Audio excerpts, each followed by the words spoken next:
Hello everybody, I'm Miss Jessica, and normally you would see me at EVPL McCullough, but I'm coming to you from inside my living room as we continue our chapter book story time. And we have been reading Escape from Mr. Lemoncello's Library by Chris Grabenstein.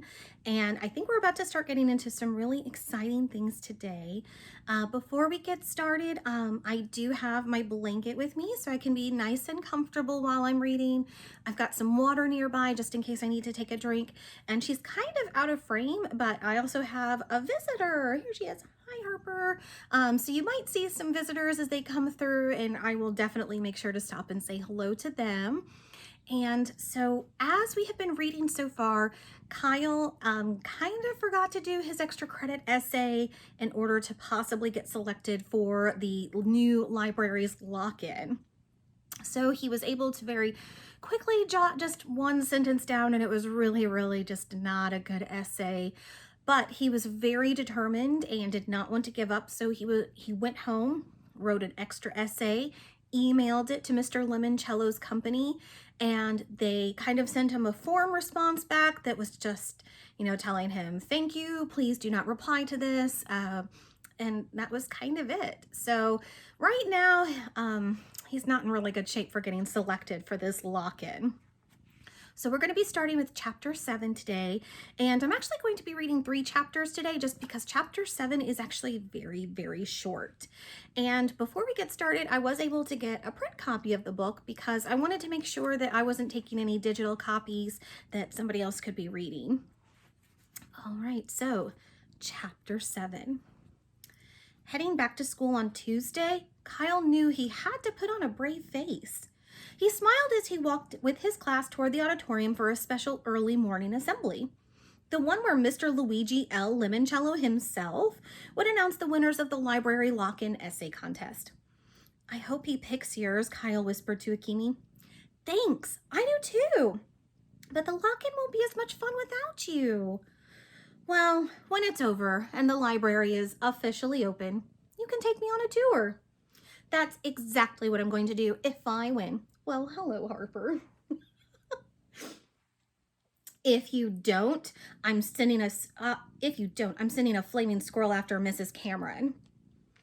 For this assembly, the 7th graders, most of whom were 12 years old, were told to sit in the front rows, close to the stage.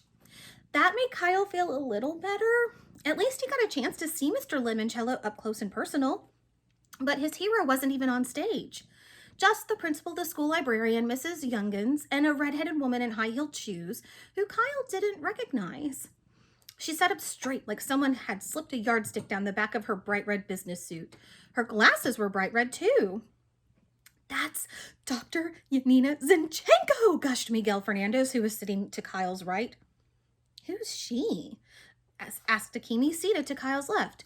Just the most famous librarian in the whole wide world! All right, boys and girls, said the principal at the podium. Settle down, quiet, please. It is my great honor to introduce the head librarian for the new Alexandriaville Public Library, Dr. Yanina Zinchenko. Everybody clapped. The tall lady in the red outfit strode to the microphone. Good morning. Her voice was breathy with just a hint of a Russian accent. 12 years ago, this town lost its one and only public library when it was torn down to make room for an elevated parking garage. Back then, many said the internet had rendered the old-fashioned library obsolete, that a new parking garage would attract shoppers to the boutiques and dress shops near the old bank building. But the library's demolition also meant that those of you who are now 12 years old have lived your entire lives without a public library. She looked down at the front rows. This is why, to kick off our summer reading program, 12-year-olds will be selected to be the very first to explore the wonders awaiting inside Mr. Lemoncello's extraordinary new library. You will, of course, need your parents' permission. We have slips for you to take home. You will also need a sleeping bag, a toothbrush, and, if you please, a change of clothes. She smiled mysteriously. You might consider packing 2 pairs of underwear. Okay, thought Kyle, that's bizarre. Did the librarian really think 7th graders weren't toilet trained? There will be movies, food, fun games, and prizes. Also, each of our 12 winners will receive a $500 gift card toward the purchase of Lemoncello games and gizmos. Oh man, 500 bucks worth of free games and gear? Kyle sank a little lower in his seat. The next time someone gave him an extra credit essay assignment, he'd turn it in early. And now, here to announce our winners, the man behind the new library, the master gamester himself, Mr. Luigi Limoncello. Dr. Zinchenko gestured to her left. The whole auditorium swung their heads. People were clapping and whistling and cheering, but nobody came on stage. The applause petered out. And then, on the opposite side of the stage, Kyle heard a very, very peculiar sound. It was a cross between a burp and a squeak from a squeeze toy. Chapter 8. Over on the other side of the stage, a shoe that looked like a peeled open banana appeared from behind a curtain. When it landed, the shoe burp squeaked. As a second banana shoe burp squeaked onto the floor, Kyle looked up and there he was, Mr. Lemoncello. He had loose and floppy limbs and dressed in a three-piece black suit with a bright red tie. His black broad-brimmed hat was cocked at a crooked angle atop his curly white hair. Kyle was so close, he could see a sly twinkle sparkling in Mr. Lemoncello's coal black eyes. Treading very carefully, Mr. Lemoncello walked toward the podium. The burp squeaks in his shoes seemed to change pitch depending on how hard he landed on his heels. He added a couple of little jig steps, a quick hop, and a stutter step skip. And yes, his shoes were squeaking out a song. Pop goes the weasel. On the pop, Mr. Lemoncello popped behind the podium. The crowd went wild. Mr. Lemoncello politely bowed and said very softly, thank you, grazie, grazie. He bent forward so his mouth was maybe an inch away from the microphone. Buongiorno, boys and girls. He spoke very timidly, very slowly. This is how me mama and me papa teach me to speak the English. He wiggled his ear, straightened his back. But then, he said in a crisp, clear voice, I went to the Alexandriaville Public Library, where a wonderful librarian named Mrs. Gail Tobin helped me to learn how to speak like this. If two witches were watching two watches, which witch would watch which watch? I can also speak while upside down and underwater, but not today because I just had this suit dry cleaned and I do not want it to get wet. Mr. Lemoncello bounced across the stage like a happy grasshopper. Now then, children, if I may call you to that, which I must because I have not yet memorized all of your names, even though I am working on it. What do you think is the most amazingly incredible thing you'll find inside your wondrous new library, besides, of course, all the knowledge you need to do anything and everything you ever want or need to do? No one said anything. They were too mesmerized by Mr. Lemoncello's rat-a-tat words.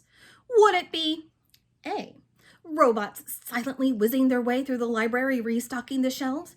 B, the electronics center, where 3 dozen plasma TVs all connect to flight simulators and educational video games?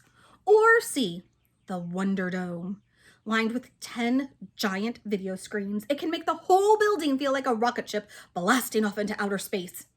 The game room, someone shouted. The robots, the video dome. Mr. Lemoncello raced back to the podium and made a buzzing noise into the microphone. Sorry, the correct answer is... And not just because of Winn-Dixie. D, all of the above. The crowd went wild. Mr. Lemoncello whirled around to face his head librarian. Dr. Zinchenko, will you kindly help me pass out our first 12 library cards? It was time to announce the essay contest winners. Dr. Zinchenko placed a stack of 12 shiny cards on the podium in front of Mr. Lemoncello. Please, he said, as I call your name, come join me on stage. Miguel Fernandez. Yes! Miguel jumped out of his seat. Akimi Hughes. Woohoo! Kyle was thrilled to see his 2 friends be the first ones called to the stage. Andrew Peckelman, Bridget Wadge, Sierra Russell, Yasmin Smith-Snyder. Yasmin squealed when her name was called. Sean Keegan, Haley Daly, Rose Vermette, and Kayla Corson. 10 kids, all the same age as Kyle, were up on stage with his idol, Mr. Lemoncello. He was not. Only 2 more chances. As if reading his mind, Mr. Lemoncello said, only 2 more. and tapped a pair of library cards on the podium. Charles Chillington. Gosh, really? He dashed to the podium and started pumping Mr. Lemoncello's hand. Thank you, sir. This is such an honor. Truly, I mean that. Thank you, Charles. May I have my hand back? I need to flip over this final card. Of course, sir, but I cannot wait to spend the night in your library, or as I like to call it, your Athenaeum. Because, as I said in my essay, when you open a book, you open your mind. Finally, Charles the Brown-Noser let go of Mr. Lemoncello's hand and went over to line up with the other winners. And last but not least, said Mr. Lemoncello, Kyle Keeley. Kyle could not believe his ears. He thought he was dreaming. But then Akemi started waving for him to come up. Dazed, Kyle made his way up the steps to join the others on stage.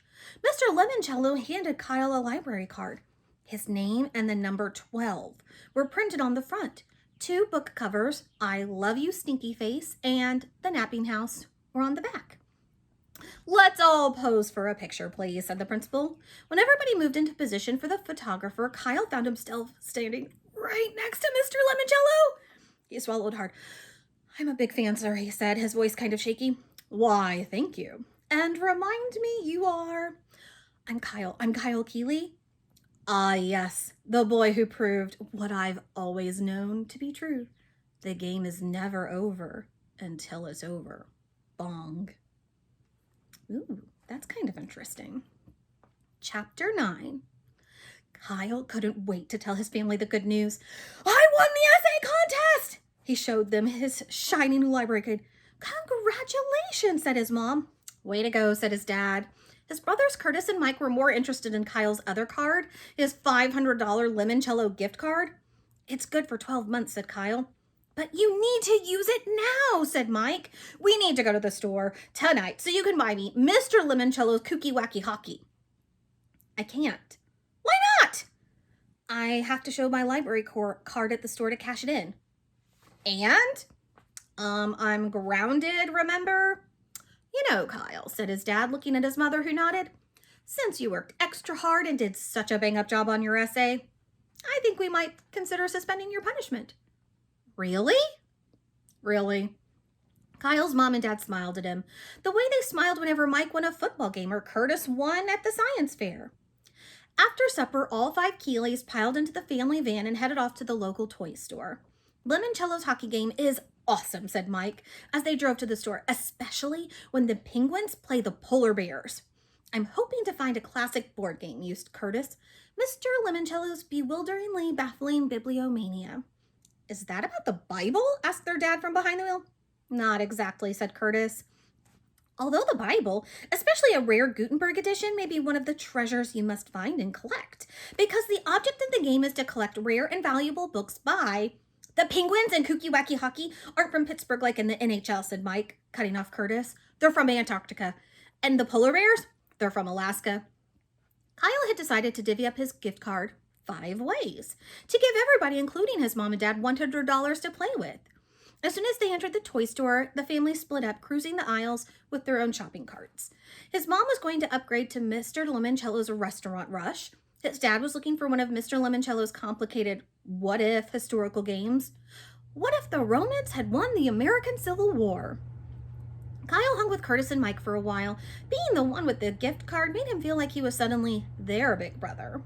Mike quickly found his PlayStation hockey game, and Curtis was in geek heaven when he finally found Bibliomania. They only have one left, he gushed, tearing off the cellophane shrink wrap and prying open the lid. He sat down right in the middle of the store and unfolded the game board on his lap. You see, you start under the rotunda in this circular reading room. Then you go upstairs and enter each of these 10 chambers where you have to answer a question about a book. I think I hear Mom calling me, said Kyle. She must need the gift card. Enjoy! And Kyle took off.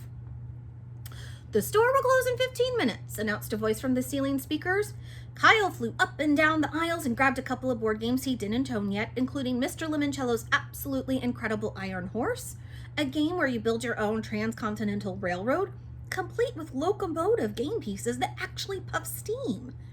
As Kyle was doing some quick math to see if he'd spent his $100, Charles Chillington rolled up the aisle with a cart crammed full with $500 worth of loot. Games stacked on top of games were practically spilling over the sides. Mr. Lemoncello's phenomenal picture word puzzler, one of Kyle's favorites, was teetering on the top. "Hello, Kaylee," said Chillington with a smirk. He looked down at the 3 games sitting in the bottom of Kyle's shopping cart. "Just getting started." "No, I shared my gift card with my family." "Really? Well, that was a mistake, wasn't it?" Kyle was about to answer when Chillington added, "So long, see ya Friday." Kyle wasn't 100% sure, but Charles Mardiv also muttered, "Loser." Since the store was about to close, Kyle headed toward the checkout lanes. When he passed the customer service department, he saw Haley Daly. "No," Kylie heard Haley say in a hushed tone to the clerk working the returns window. I do not want to return these items for store credit. I would prefer cash."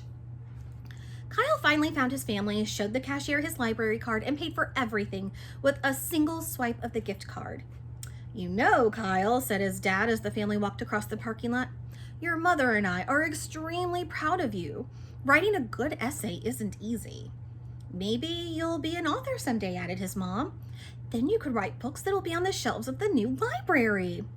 "Thanks, little brother," said Curtis, practically hugging his bibliomania box. "Yeah," said Mike. "This was awesome. Way to win one for the team." "Best family game night ever," joked their dad. Kyle was enjoying his rare moment of glory, playing Santa Claus for his whole family. As the week dragged on, Friday night and the library lock-in started to remind Kyle of Christmas too. It felt like they would never come. Then they finally did. All right, we're going to stop there for today because that was the end of chapter 9. Don't forget that while you can't visit us at the library, we can still visit you in your homes. We have 2 ways to do that. One is Libby by Overdrive, and then we also have Hoopla. Both of those have awesome ebooks, but they also have some other resources, especially Hoopla. There's all kinds of fun things on there to explore and do while you're at home. And also, you can visit evpl.org to get all of our resources while you're not able to actually come and see us in the library. And one more thing is, don't forget to check out our Facebook page, because I know that we're adding some exciting things there during the week, like these fun chapter book story times. So for now, I'm going to say goodbye, and hopefully I'll see you again soon. And I hope you're having a great day, and thank you for listening. Bye.